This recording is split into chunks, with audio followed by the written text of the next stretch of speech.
everyone, and welcome. Some of the stories we have for you right now. Temporary truce. Donald Trump delays those punishing tariffs for Canada and Mexico. We don't need trees from Canada. We don't need cars from Canada. We don't need energy from Canada. Taking stock of the economic whiplash and what it means for this country. Are acting together to reduce trade barriers between our jurisdictions. How provinces are rewriting the rules to boost internal trade. Well, you know, when you can't say anything. You can't say anything at all. It defies logic. Investigating a suspicious electric spike in Tesla sales. My name is Jeff, and we are Canadian! Plus, how a proudly Canadian sequel is spurring true patriot love.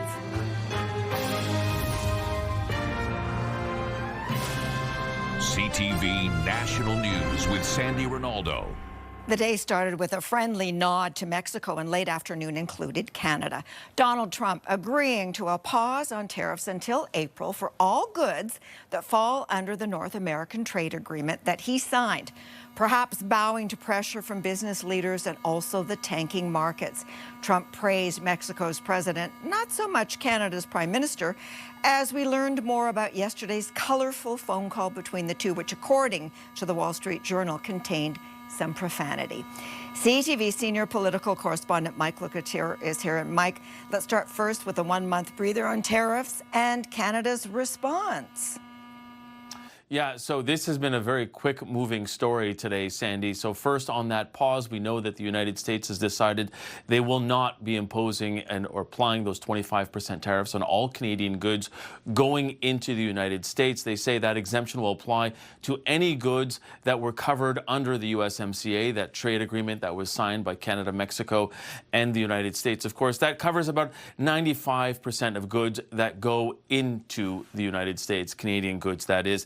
We also heard from Dominic LeBlanc today, who said that he is going to have a pause of his own for Canada. That is on our second round of tariffs that we were looking to impose. That's worth about $125 billion worth of American goods, and that was going to come in 3 weeks. Well, it looks like that might only come in within about a month. All of this, Sandy, went down as Donald Trump had signed this executive order in the Oval Office and again had some choice words for dealing with Canada. We don't need cars from Canada. We don't need energy from Canada. We don't need anything from Canada. Okay, so some more choice words, I gather, were exchanged during that 50-minute chat that the two leaders had yesterday. What have you heard? Yeah, hearing from a Canadian official that, yes, that there was some colorful language used on the other side of the line, not Canadian, and yes, it was heated at times as well. We understand that the United States had asked Canada to pause all of our tariffs in exchange of them removing some of their tariffs. The Prime Minister said, no, that is not on. It will only be both going back and forth, that if they remove them, we would remove all of ours. Then in about the last 90 seconds of the conversation, it was Prime Minister Justin Trudeau and Commerce Secretary Howard Lutnick that were able to hammer out some sort of a framework for where we landed today, Sandy. Floated the idea of a pause on their side. The details were worked out by Dominic LeBlanc, our finance minister, and Lutnick, and the Canadian side went to bed feeling fairly confident that we would land where we are today. But in a press conference, Prime Minister Justin Trudeau today did reflect on what it's like to try and hammer out a deal with Donald Trump, and really sort of harken back to his previous life as a real estate agent, that is Donald Trump's. Have a listen.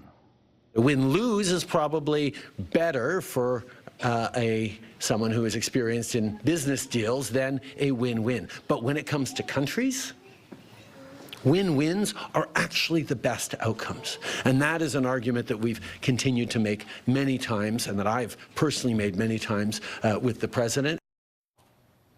So, Sandy, the takeaway for viewers is that the Canadian tariffs still in place on American goods, but the American tariffs on pause for now. So interesting. Okay, Mike, thank you.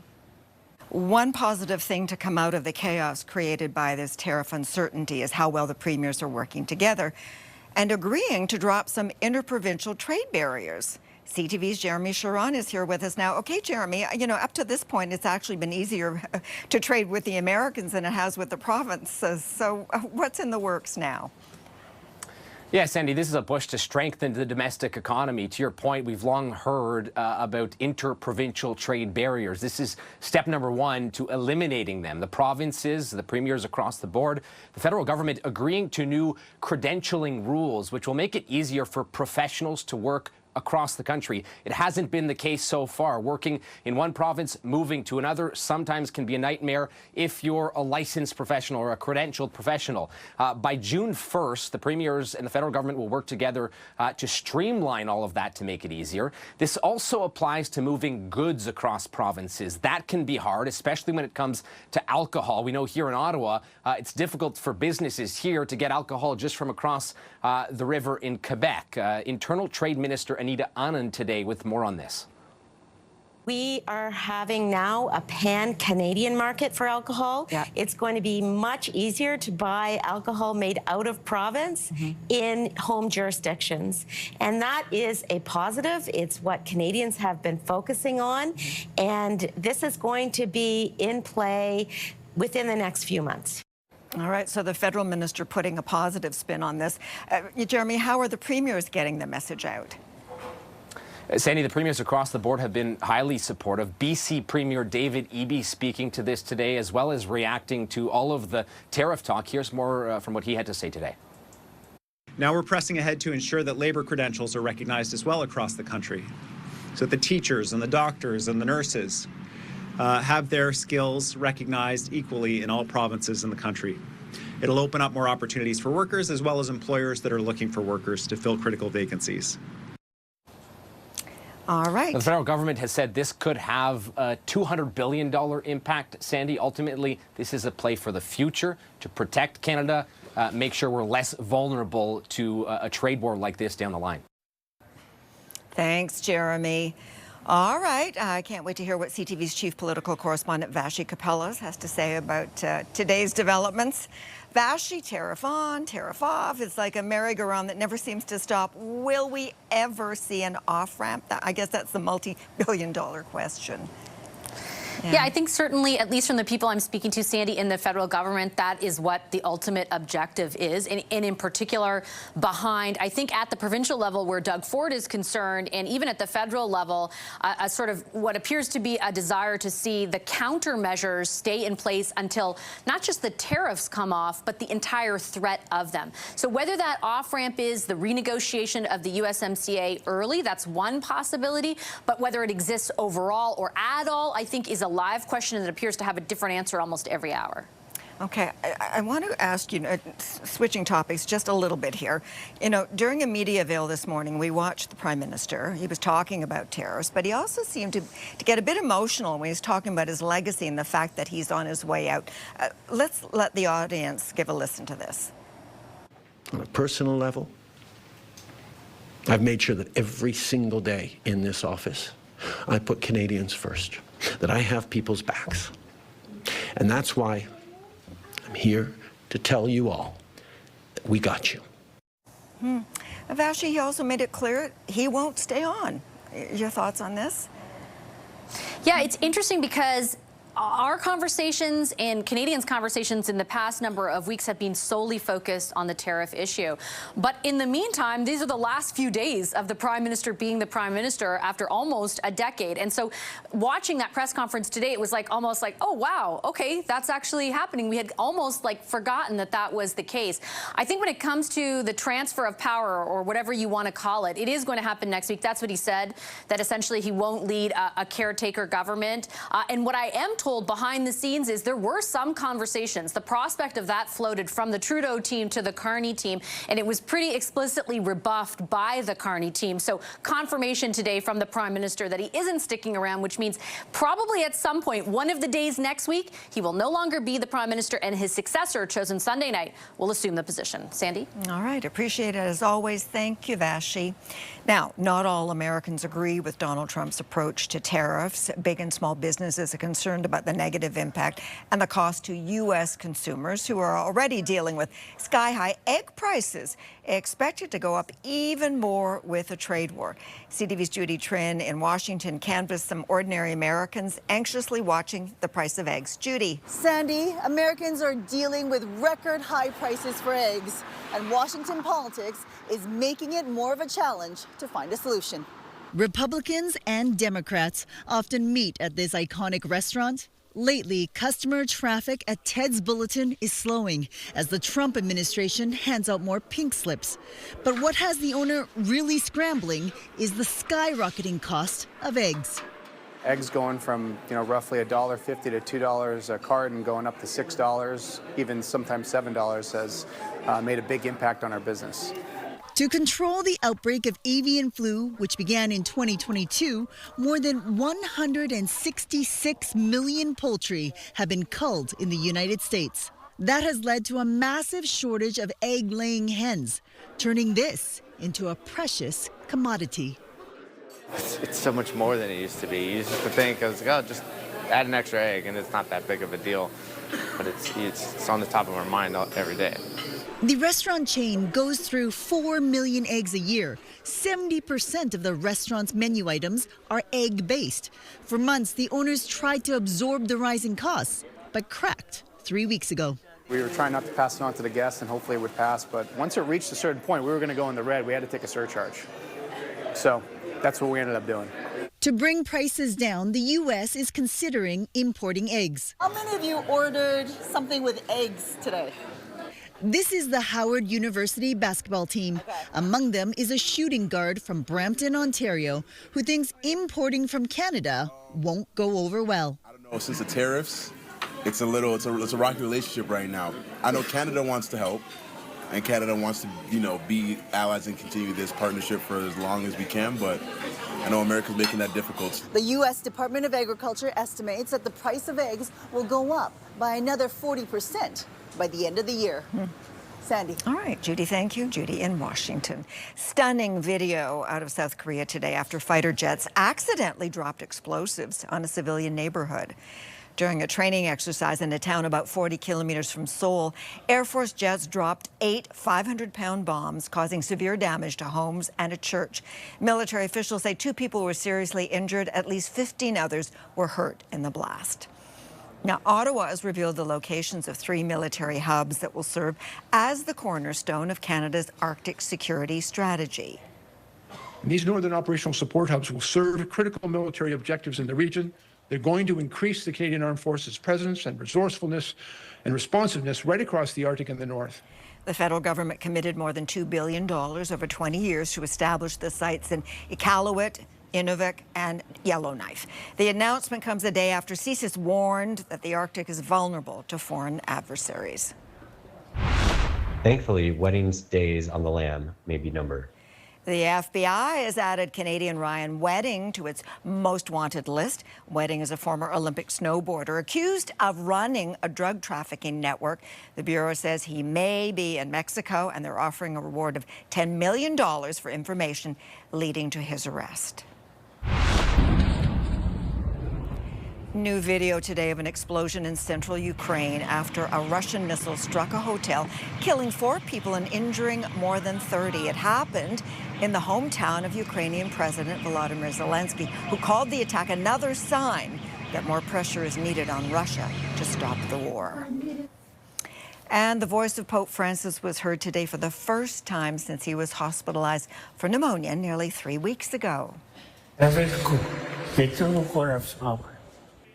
In a brief recorded audio message played during prayers in St. Peter's Square, the pontiff thanked well-wishers who broke into applause on hearing the Pope's voice. The Vatican says he remains in stable condition. Coming up after the break, plugging into a sudden surge in sales. Over 1,700 Teslas on January 11th. Did that take place? Crunching the numbers behind a strange spike for Tesla.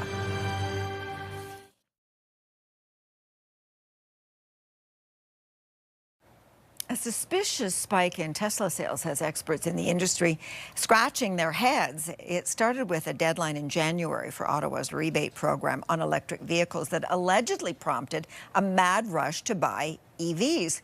CTV's Adrian Gabriel has been crunching the numbers. And Adrian, do they add up? Sandy, a spike in purchases was to be expected, though the reported sale of 8,600 Teslas equaling $43 million in rebates at 4 Canadian Tesla locations has sparked plenty of questions. In the west end of Toronto, this one Tesla location alone reported selling more than 1,200 vehicles on January 11th, totaling more than $4 million in rebates.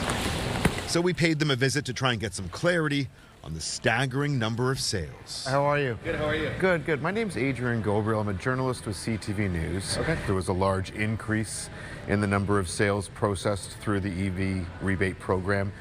Just trying to get an understanding of perhaps what maybe some of the reasons were behind that.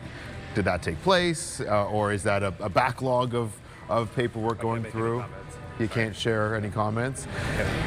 Is there any manager you think that might be able to? I am the manager. Our multiple emails to Tesla's headquarters have been met with silence. It defies logic that these corporate stores of Tesla and Tesla shareholders and Elon Musk would be able to sell 8,600 vehicles in a single weekend. There's something highly unusual about this. CTV News has gathered the data from Transport Canada's records. Canada's EV subsidy has been wildly popular, with more than 500,000 vehicles purchased through the program.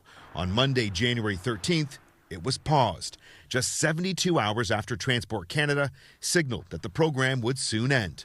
Over those 3 days is when 4 Tesla locations, one in Quebec, 2 in Toronto, and 1 in Vancouver, claimed $43 million in rebates. So it seems that somebody at Tesla may have been tipped off, or the registration gaming of this may be inappropriate. We don't have the facts yet, but what we're asking for is that Transport Canada look into this. The Minister of Transport has pledged to do just that, according to the Canadian Automobile Dealers Association. As of this hour, we're still awaiting a response from Tesla. Sandy? Okay, Adrian, thank you.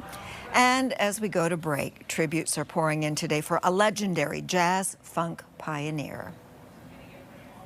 Folks get down in the sunshine. Celebrated singer, composer, and record producer Roy Ayers, best known for his hit Everybody Loves the Sunshine, has died. Often called the godfather of neo-soul, his music has influenced and been sampled by many artists. Ayers' family says he passed away after a long illness. Roy Ayers was 84. CTV National News, we'll be right back. Well, we've been so focused on tariffs that it's important to remember again that Justin Trudeau is on his way out. And this Sunday, we will learn the name of the new Liberal leader. Here is some of what the 4 contenders have been saying about why they're the best one for the job. If you elect me, with my colleagues, we will put in place a serious plan for Canada, a plan to build a strong economy, to create new trading relationships, and secure our borders. I am the leader who is uniquely qualified to fight for us right now. I have been foreign minister. I have been trade minister. I have been finance minister. I have been intergovernmental affairs minister. The Liberal Party is best when we are a big tent, when we do social policy well and we do fiscal responsibility. I have the experience and the expertise to deal with Donald Trump. I can predict what he'll do, and then I can help build our defenses to stop him from doing those things. Now, what we also found interesting is just how this battle is also unfolding on social media. Here to break it down for us is our first Sachedina CTV News fellow, AJ Cordero, who's done extensive research on this topic. And we know social media is an important area for people to make use of in any political campaign, in anything they want, in terms of getting the message out. So Who is able to use it well? Which candidate is the standout as far as you're concerned? Well, Sandy, that is definitely Mark Carney. When we look at Mark Carney's work on Facebook, as well as all the other platforms, he's been extremely effective at being able to elicit his vision to the audience.